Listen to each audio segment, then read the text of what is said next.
इस पाठ के उद्देश्य स्वयंसेवकों एवं छात्रों का झिझक तोड़ना, पारस्परिक परिचय प्राप्त करना, एक दूसरे के विचारों से अवगत होना, एक दूसरे के आदतों के बारे में जानकारी प्राप्त करना, विभिन्न स्थानों के पर्यावरण के बारे में जानकारी प्राप्त करना, विभिन्न स्थानों पर पाए जाने वाले जल के विभिन्न स्रोतों एवं उनके प्रकार इत्यादि की जानकारी देना, संस्था के उद्देश्य एवं कार्य के बारे में छात्रों तथा स्वयंसेवकों को जानकारी देना, स्वयंसेवकों की पहचान करना, पृथ्वी पर जल की उपलब्धता के बारे में जानकारी देना।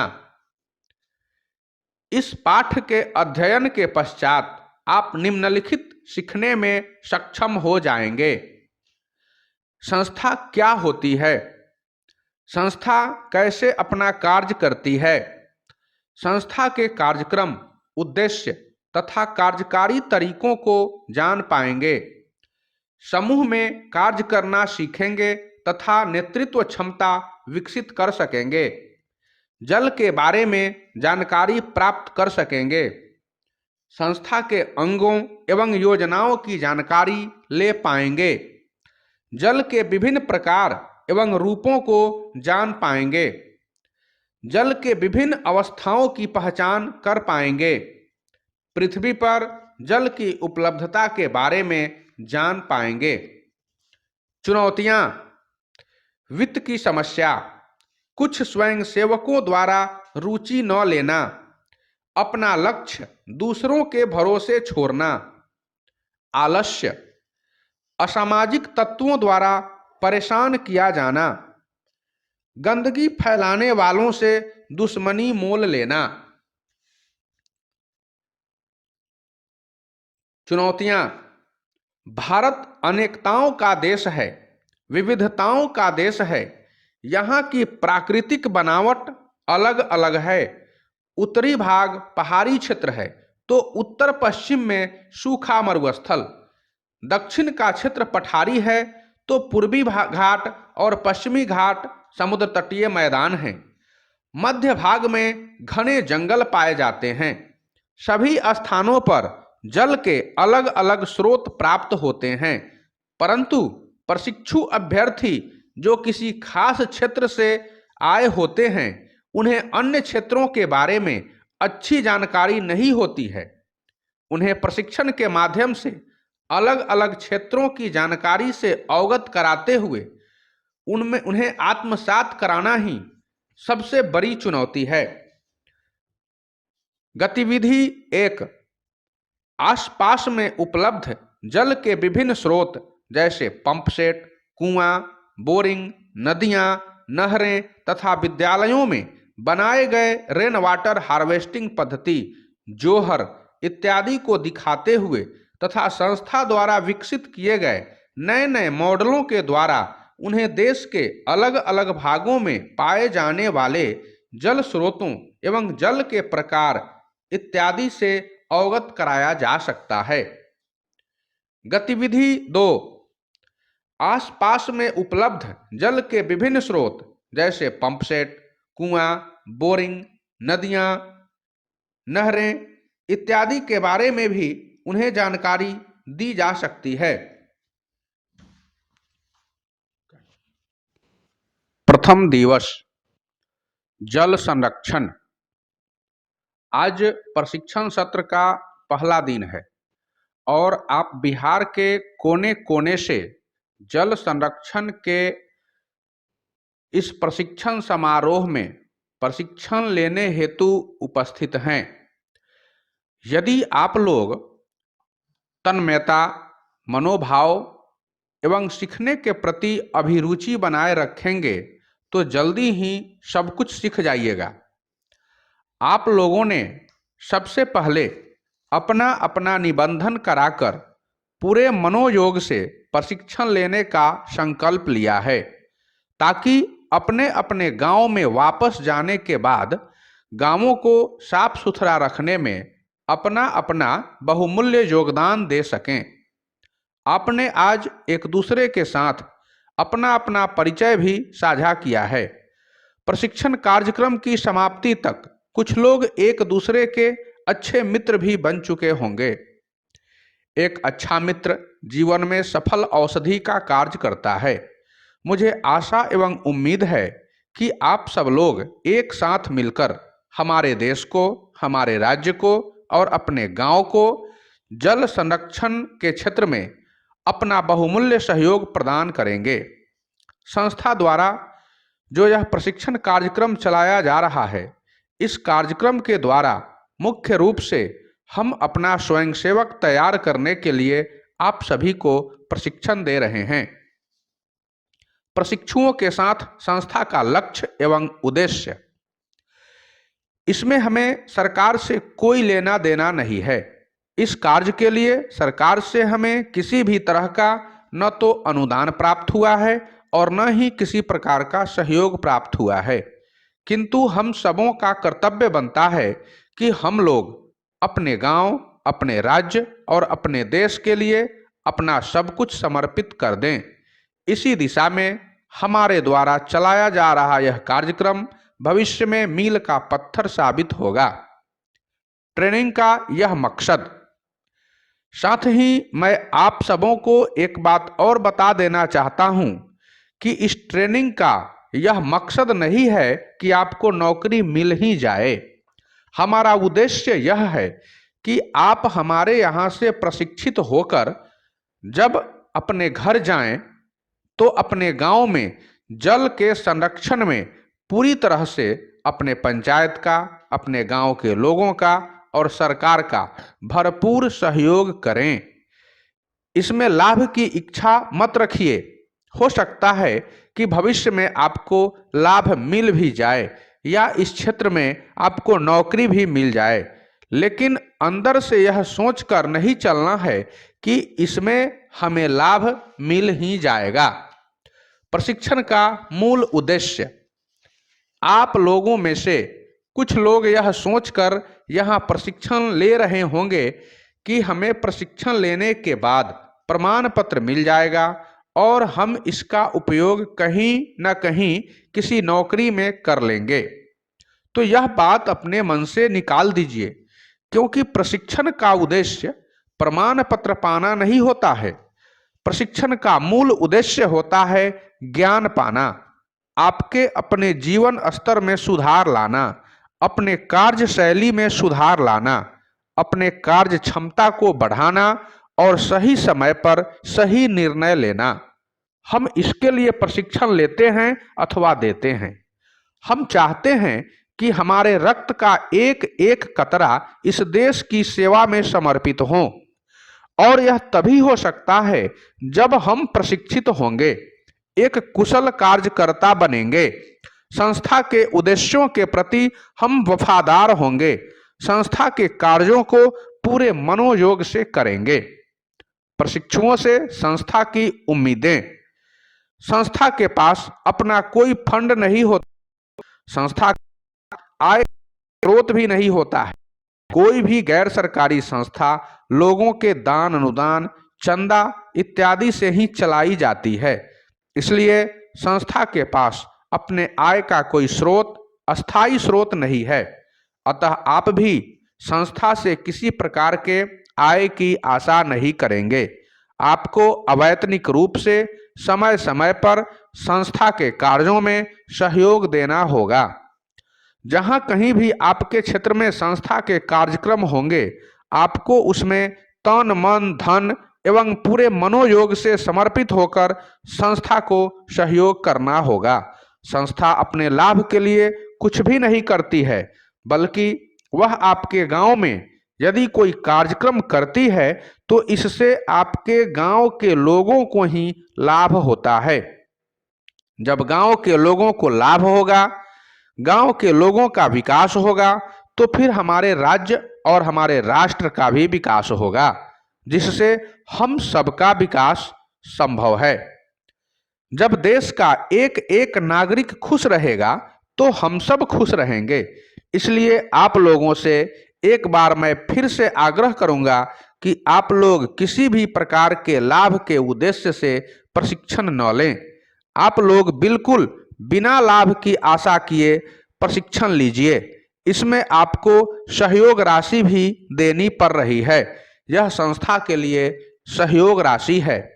आप संस्था को सहयोग कर रहे हैं इस राशि से, ताकि प्रशिक्षण कार्यक्रम का आयोजन किया जा सके और आपकी कार्यकुशलता को बढ़ाया जा सके।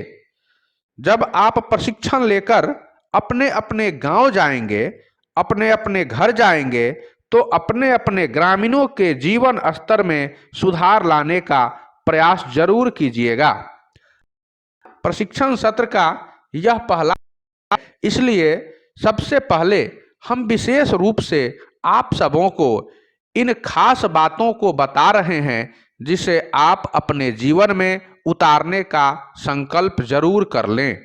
आइए हम सब एक एक करके आप सबसे यह जानने का प्रयास करते हैं कि आपके आसपास के निकटतम पर्यावरण में तालाब, कुंड, पंपसेट, रहट, बोरिंग, पहाड़ी नदियाँ, बरसाती नदियाँ, झरने, झील, नहरें, बावरी, जोहर इत्यादि जो मौजूद हैं, उनका हमारे जीवन में क्या महत्व है। प्रस्तावना। भारत की भौगोलिक स्थिति अत्यंत ही विषम है।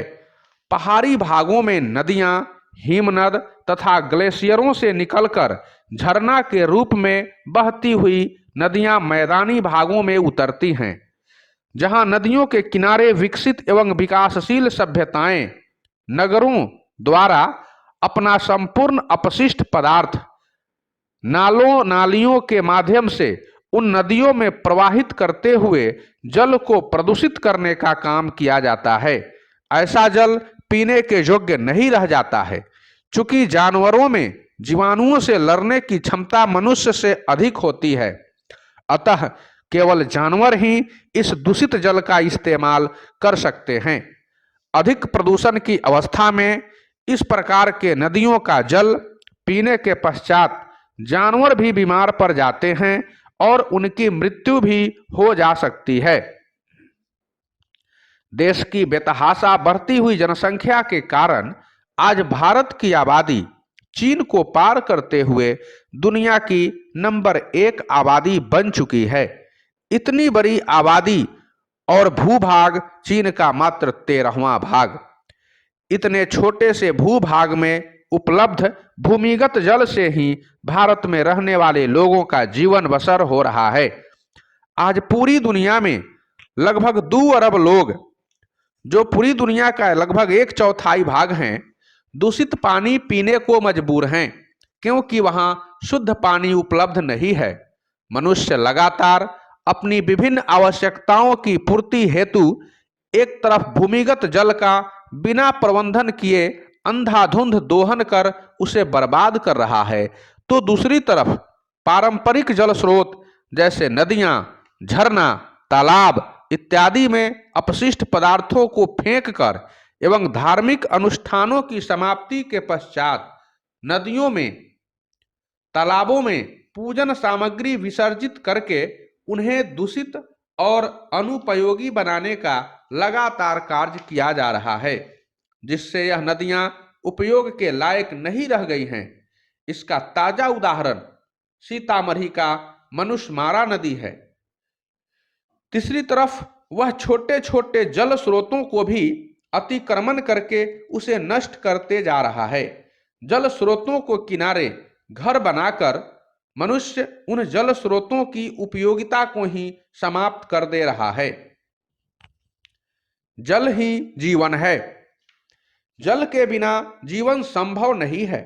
हम प्रतिदिन पीने के लिए, स्नान करने के लिए, मुंह धोने के लिए, शौचालय जाने के लिए, कपड़ा धोने के लिए, बर्तन धोने के लिए, खाना बनाने के लिए, जानवरों को नहलाने और खिलाने पिलाने के लिए, गाड़ियों को धोने के लिए तथा बड़े बड़े उद्योग धंधों और कल कारखानों को चलाने के लिए भी भारी मात्रा में जल का उपयोग करते हैं। जल मार्ग के द्वारा बड़े बड़े जहाज एक स्थान से दूसरे स्थान तक आते जाते रहते हैं। जल से जल विद्युत उत्पन्न किया जाता है। इस प्रकार हम देखते हैं कि जल हमारे जीवन में अनेक रूपों में हमारे लिए सहायक है। जल के बिना एक पल भी जीना संभव नहीं है। अतः हम कह सकते हैं कि जल ही जीवन है। जल संसाधन। जल का उपयोग जब मानव करता है तो यह उसके लिए संसाधन हो जाता है। दैनिक कार्यों से लेकर कृषि में और विविध उद्योगों में भी जल का उपयोग होता है। जल मानव के लिए बहुत ही जरूरी है। जीवन पर प्रभाव। जैविक दृष्टिकोण से पानी में कई प्रकार के विशिष्ट गुण पाए जाते हैं जो जीवन के प्रसार के लिए अति महत्वपूर्ण हैं। यह कार्बनिक यौगिकों को उन तरीकों पर प्रतिक्रिया देने की अनुमति देता है जो अंततः प्रतिकृति की अनुमति देती है। जीवन के सभी ज्ञात रूप पानी पर ही निर्भर करते हैं। जल एक विलायक के रूप में महत्वपूर्ण है जिसमें शरीर के कई विलायकों को भंग किया जाता है और शरीर के भीतर कई उपापचय प्रक्रियाओं का एक अनिवार्य हिस्सा होता है। पानी प्रकाश संश्लेषण और श्वसन के लिए मौलिक आधार हैं। ऑक्सीजन से पानी के हाइड्रोजन को अलग करने के लिए प्रकाश संश्लेषक कोशिका सूर्य की ऊर्जा का उपयोग करते हैं। हाइड्रोजन कार्बन डाइऑक्साइड के साथ मिलकर ग्लूकोज और ऑक्सीजन को रिलीज करने के लिए जोड़ा जाता है।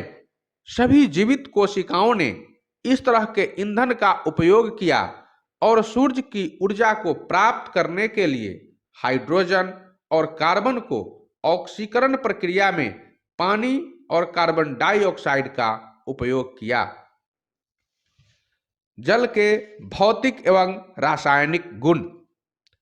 जल एक रासायनिक पदार्थ है जिसका रासायनिक सूत्र H2O है। जल के एक अणु में दो हाइड्रोजन परमाणु सहसंयोजक बंध के द्वारा एक ऑक्सीजन के परमाणु से जुड़े रहते हैं। जल के प्रमुख रासायनिक और भौतिक गुण निम्न प्रकार हैं। जल सामान्य तापमान और दबाव में एक फीका तथा बिना गंध वाला तरल पदार्थ है। जल और बर्फ का रंग बहुत ही हल्का नीला होता है। हालांकि जल कम मात्रा में रंगहीन लगता है। बर्फ भी रंगहीन लगती है और जल वाष्प मूलतः एक गैस के रूप में अदृश्य होता है। जल पारदर्शी होता है, इसलिए जलीय पौधे इसमें जीवित रह सकते हैं क्योंकि उन्हें सूर्य की रोशनी मिलती रहती है। केवल शक्तिशाली पराबैंगनी किरणों का ही कुछ भाग कुछ हद तक यह अवशोषण कर पाता है। ऑक्सीजन की वैद्युत ऋणात्मकता हाइड्रोजन की तुलना में उच्च होती है जो जल को एक ध्रुवीय अणु बनाती है। ऑक्सीजन कुछ ऋणावेशित होता है जबकि हाइड्रोजन कुछ धनावेशित, जो अणु को द्विध्रुवीय बनाती है। प्रत्येक अणु के लिए विभिन्न द्विध्रुवियों के बीच पारस्परिक संपर्क एक शुद्ध आकर्षण बल को जन्म देता है जो जल को उच्च पृष्ठ तनाव प्रदान करता है।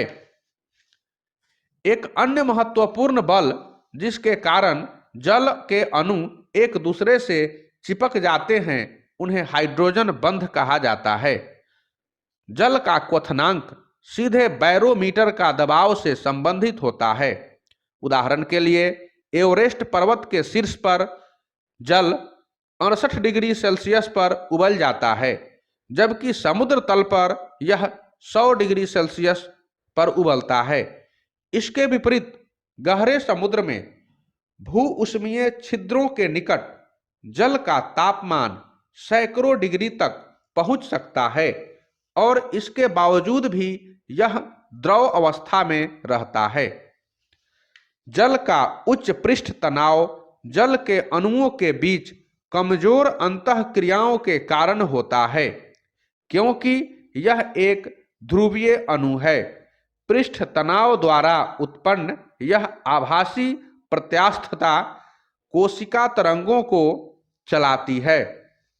अपनी ध्रुवीय प्रकृति के कारण जल में उच्च आसंजक गुण भी होते हैं। कोशिका क्रिया जल को गुरुत्वाकर्षण से विपरीत दिशा में एक संकीर्ण नली में चढ़ने को कहते हैं। जल के इस गुण का प्रयोग सभी संवहनी पौधों द्वारा किया जाता है। जल एक बहुत प्रबल विलायक है, जिसे सर्वविलायक अथवा सार्वभौम विलायक भी कहा जाता है। वो पदार्थ जो जल में भली भांति घुल जाते हैं, जैसे लवण, शर्करा, अम्ल, क्षार और कुछ गैसें, विशेष रूप से ऑक्सीजन, कार्बन डाइऑक्साइड, एवं उन्हें हाइड्रोफिलिक कहा जाता है। जबकि दूसरी ओर जो पदार्थ अच्छी तरह से जल के साथ मिश्रण नहीं बना पाते हैं, वैसे वसा और तेल हाइड्रोफोबिक कहलाते हैं। कोशिका के सभी प्रमुख घटक भी जल में घुल जाते हैं। शुद्ध जल की विद्युत चालकता कम होती है, लेकिन जब इसमें आयनिक पदार्थ सोडियम क्लोराइड मिला देते हैं, तब यह आश्चर्यजनक रूप से बढ़ जाती है। अमोनिया के अलावा जल की विशिष्ट ऊष्मा क्षमता किसी भी अन्य ज्ञात रसायन से अधिक होती है। साथ ही उच्च वाष्पीकरण ऊष्मा भी होती है। यह दोनों इसके अणुओं के बीच व्यापक हाइड्रोजन बंधों का परिणाम है। जल के यह दो असामान्य गुण इसे तापमान में हुए उतार चढ़ाव का वफरन कर पृथ्वी की जलवायु को नियमित करने की पात्रता प्रदान करते हैं। जल का घनत्व अधिकतम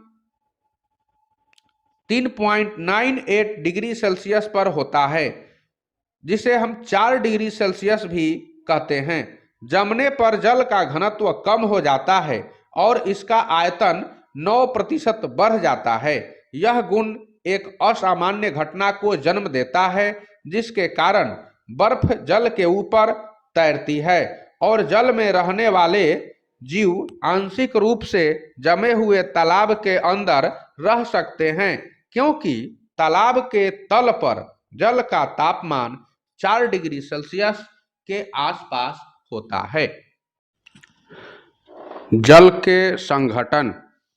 जल या पानी एक आम रासायनिक पदार्थ है, जिसका अणु 2 हाइड्रोजन परमाणुओं और 1 ऑक्सीजन परमाणु से मिलकर बना होता है।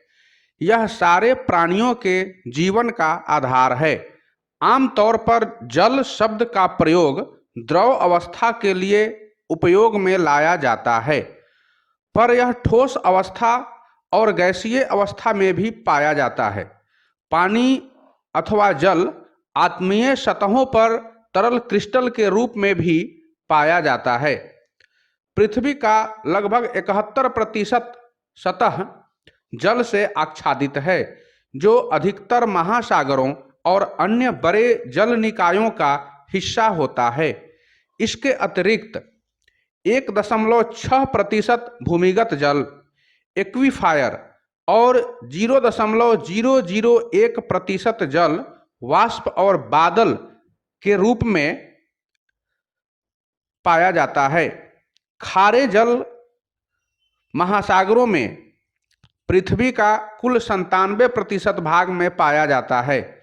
हिमनदों और ध्रुवीय बर्फ चोटियों में 2.4% और अन्य स्रोतों से जैसे नदियों, झीलों और तालाबों में 0.6% जल मीठे पानी के रूप में पाया जाता है। जल के विभिन्न रूप।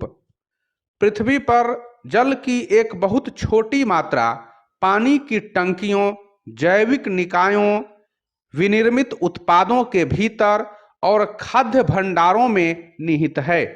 बर्फीली चोटियों, हिमनद, एक्वीफायर या झीलों का जल कई बार धरती पर जीवन के लिए साफ जल उपलब्ध कराता है।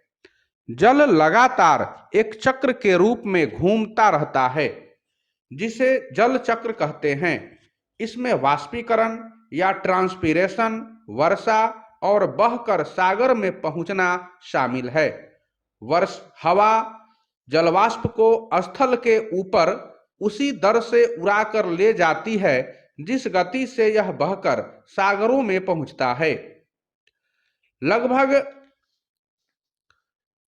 प्रतिवर्ष भूमि पर वाष्पीकरण के रूप में और अन्य स्रोतों से भी जल का अतिरिक्त योगदान होता है।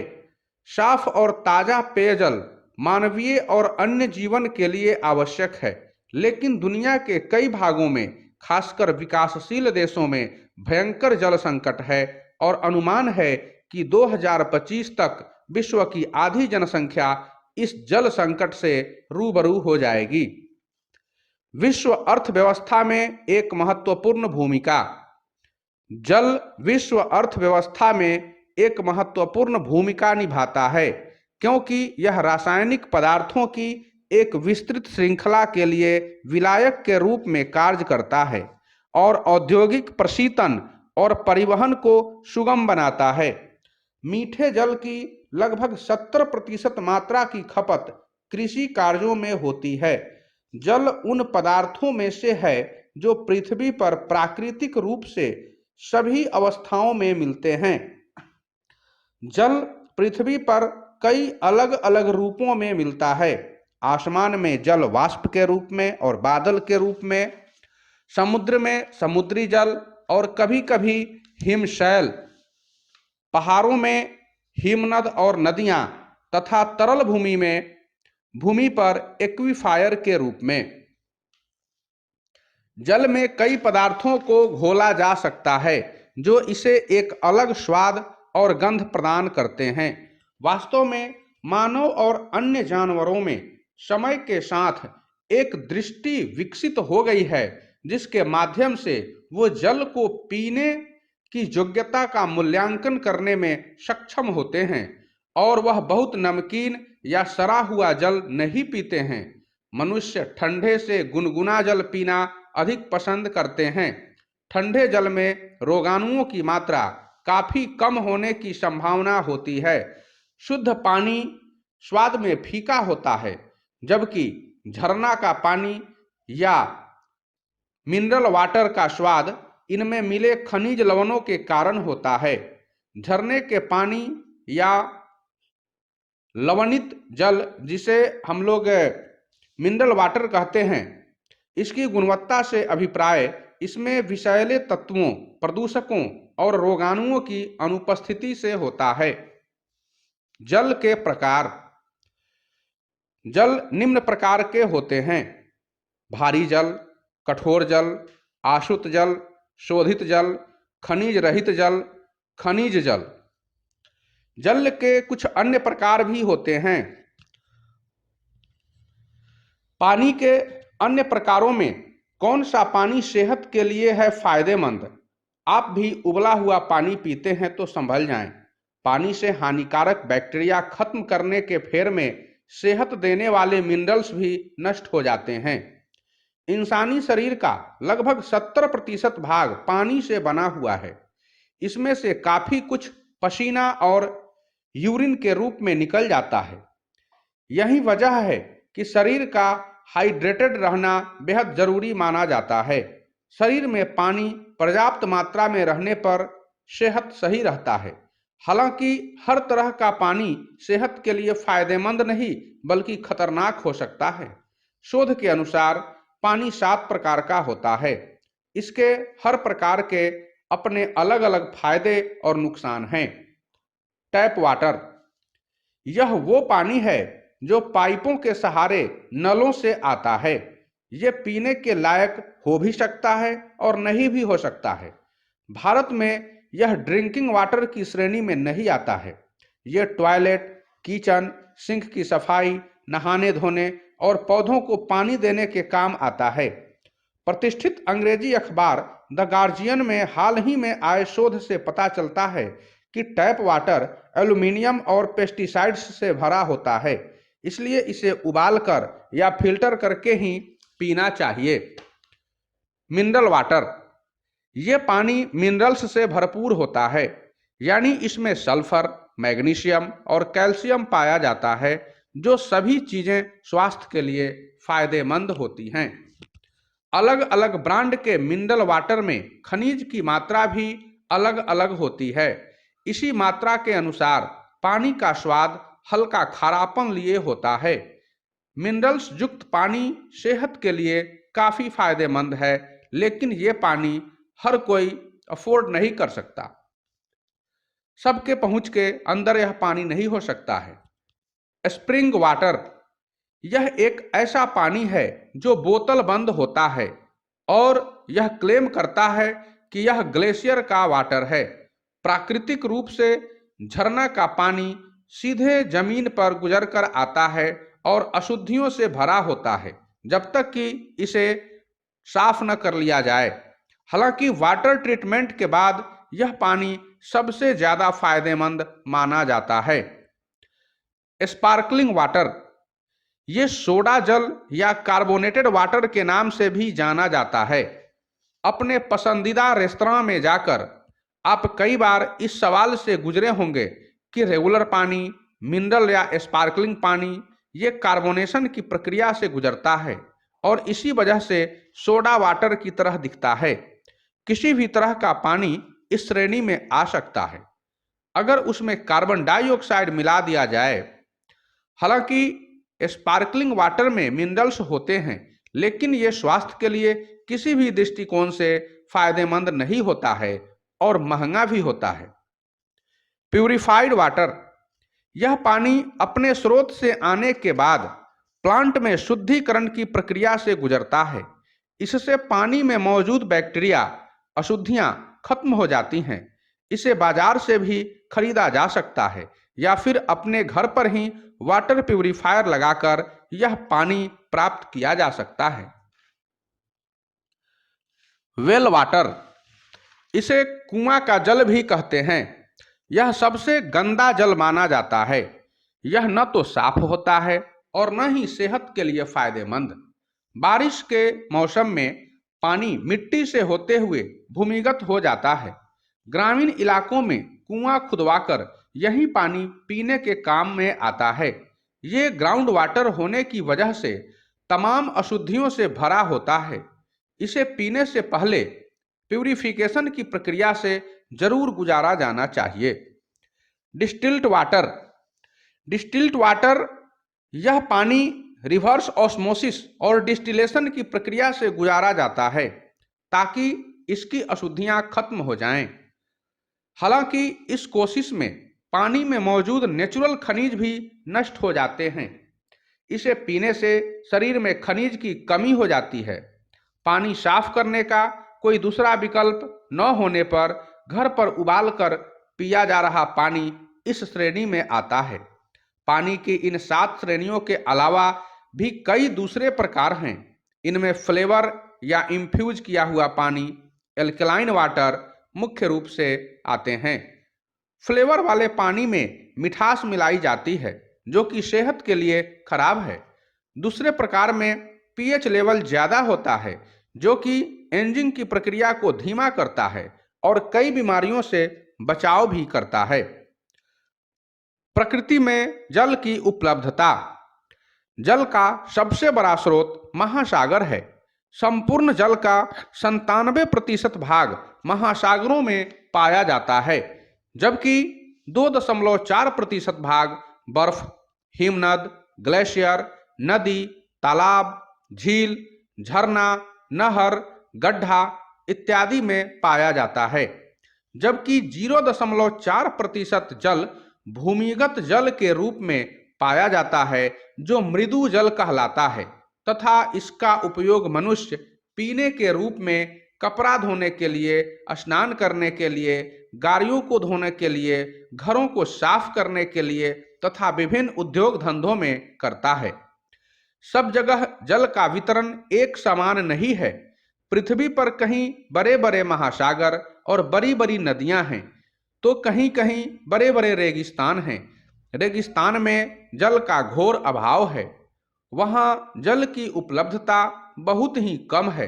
कहीं कहीं बाढ़ग्रस्त क्षेत्र हैं जहाँ साल के अधिकांश महीनों में पानी ही भरा रहता है, जिन्हें जल ग्रहण क्षेत्र कहा जाता है। कुछ ऐसे भाग हैं जहां साल भर सूखा पड़ा रहता है। इस प्रकार संपूर्ण पृथ्वी पर जल का वितरण एक समान नहीं है। जल संग्रहण से आय। जल के संग्रहण एवं संचयन हेतु तालाब बनवाने पर सरकार प्रति एकड़ अधिकतम अथवा संपूर्ण खर्च की आधी राशि अनुदान के रूप में देती है। इसके साथ साथ निचली भूमि अर्थात चौर में भी भूमि को गहरा बनाकर तालाब बनाने के लिए अनुदान देने की व्यवस्था है। उपरोक्त प्रकार के तालाबों में जल संचयन होने पर भूमि के जलस्तर में वृद्धि तो होगी ही साथ उन तालाबों में मत्स्य पालन, सिंघाड़ा पालन और मखाना की खेती, कमलगट्टा की खेती करके भी आमदनी का अतिरिक्त जरिया बढ़ाया जा सकता है। कुछ स्थानों पर कुछ लोग पानी बेचने का काम भी करते हैं। बोतल बंद पानी बेचने का कार्य बड़ी बड़ी कंपनियां भी प्रारंभ की हुई हैं, जिससे उनकी आय में लगातार वृद्धि हो रही है। किसान सिंचाई के लिए पंपसेट लगाकर प्रति घंटे की दर से दूसरे किसानों के खेतों में भी सिंचाई करके अतिरिक्त आमदनी प्राप्त कर लेते हैं। गाड़ियों को धोने से भी कुछ लोगों की आय में वृद्धि होती है। वाटर पार्क मनोरंजन के लिए बनाए जाते हैं, जिसमें जल भरा हुआ होता है और लोग जल क्रीड़ा करके आनंद उठाते हैं तथा वाटर पार्क के मालिक को इससे अतिरिक्त आय की प्राप्ति होती है। इस प्रकार हम देखते हैं कि जल संचयन के लिए जो भी व्यवस्था कराई गई है अथवा कराई जानी है, उनसे भविष्य में आय के स्रोतों में वृद्धि हो सकती है। शरीर में पानी की मात्रा। एक वयस्क व्यक्ति के शरीर में औसतन 35 से 40 लीटर पानी हमेशा बना रहता है। जिस प्रकार नहाने से शरीर के बाहर की सफाई होती है, उसी प्रकार पानी पीने से शरीर के अंदर की सफाई होती है। पानी अधिक पीने से कोई हानि नहीं होती। अतिरिक्त पानी कुछ समय बाद शरीर के बाहर पसीना और मूत्र के रूप में निकल जाता है, साथ ही अपने साथ अनुपयोगी वर्जित पदार्थों को भी निकाल देता है। इस प्रकार शरीर के अंदर की सफाई हो जाती है। एक वयस्क पुरुष के भीतर में पानी और उसके शरीर के कुल भार का लगभग 65% और एक वयस्क स्त्री के शरीर में उसके शरीर के कुल भार का लगभग 52% पानी होता है। हमारी हड्डियां जो देखने में ठोस और कड़ी मालूम होती हैं, में 22% पानी होता है। हमारे दांतों में 10%, त्वचा में 20%, मस्तिष्क में 74.5%, मांसपेशियों में 75% और खून में 83% पानी पाया जाता है। प्रतिदिन हमारे शरीर से 2.3 से 2.8 लीटर तक पानी विभिन्न रास्तों से बाहर निकल जाता है। गुर्दों से पेशाब के रूप में 1.5 लीटर, मल मार्ग से 0.13 लीटर, त्वचा से पसीने के रूप में 0.65 लीटर और सांस द्वारा फेफड़ों से 0.32 लीटर पानी शरीर से बाहर निकल जाता है। यह औसतन मात्रा है। जो लोग अधिक पानी पीते हैं, उनके शरीर से प्रतिदिन विभिन्न रास्तों से अधिक पानी शरीर से बाहर निकलता है। खून में पानी की मात्रा कम होने से मस्तिष्क के जलापूर्ति सूचना केंद्र हाइपोथैलेमस में संकेत पहुंचते हैं और हमें प्यास लग जाती है। पानी की उपयोगिताएं। मलेरिया में जब ठंड लगती है, तब गुनगुना पानी पीना लाभदायक होता है। बुखार के रोगी का पसीना निकालने हेतु भी गर्म पानी देना चाहिए। अम्लता के रोगों को व गठिया के रोगों को भी गुनगुना पानी पीना चाहिए। पेट दर्द में गर्म पानी लाभ प्रदान करता है, लेकिन इसे चुस्की लेकर पीना चाहिए। अजीर्ण रोग, वात रोग तथा कमला रोग में पानी औषधि का काम करता है। कमला में 6 से 7 लीटर पानी पीने का प्रयास करना चाहिए। जुकाम होने पर नींबू डालकर पानी पीने से लाभ होता है। पथरी रोग में पर्याप्त पानी पीने से यकृत साफ रहता है, पित्त तरल होता है और पथरी गलकर बाहर निकल जाती है। पानी से हानियां। भोजन के बीच में अधिक पानी पीना हानिकारक है। प्यास के बिना पानी नहीं पीना चाहिए। प्यास लगे इसके लिए नमकीन या कुछ मीठा पदार्थ खा लेना चाहिए। भोजन के आधा घंटा पहले तथा भोजन के बाद 1 घंटे बाद तक पानी न पिएं। भोजन के बीच में भी ज्यादा पानी न पिएं, इससे हाजमा बिगड़ जाता है। प्रकृति में जल की उपस्थिति। संसार के सभी प्राणियों में शरीर में जल पाया जाता है। सभी पेड़ पौधों में जल पाया जाता है। अनाज, दूध, दही, मांस, अंडा, दवा, फल एवं सब्जियां इत्यादि में भी जल उपस्थित रहता है। मानव शरीर में लगभग 70% जल पाया जाता है, जबकि तरबूजा, खीरा इत्यादि में 90 से 97% तक जल पाया जाता है।